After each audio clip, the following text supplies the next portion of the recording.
गणपती बाप्पा मोरया. मंडळी, यंदाच्या गणेशोत्सवासाठी जर तुम्ही इको फ्रेंडली आणि शाडू मातीच्या मूर्त्या पाहत असाल तर हा व्हिडिओ तुमच्यासाठीच आहे. आपल्या लाडक्या बाप्पाचे स्वागत करताना निसर्गाचे रक्षण व्हावे ह्याच हेतूने सांगपाड्यातील एका तरुणाने लॉकडाऊनच्या काळात एक सुंदर असा उपक्रम आणि छोटासा बिझनेस सुरू केला.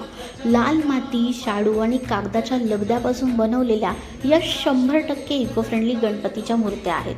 पारंपरिक सौंदर्य आणि निसर्गाची काळजी यांचा हा अनोखा संगमच. हळूहळू या कल्पनेला नवी मुंबई आणि पुण्यासोबतच थेट युरोपमधील गणेश भक्तांकडून सुद्धा प्रचंड पसंती मिळाली आहे.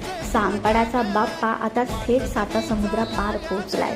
तुम्हीही यंदा इको फ्रेंडली गणेशोत्सव साजरा करणार असाल आणि नवी मुंबईत असाल तर सांगपाडा येथील श्री सिद्धिविनायक कला केंद्र यांना नक्कीच संपर्क साधा. स्क्रीनवर दिलेल्या नंबरवर आजच कॉन्टॅक्ट करा.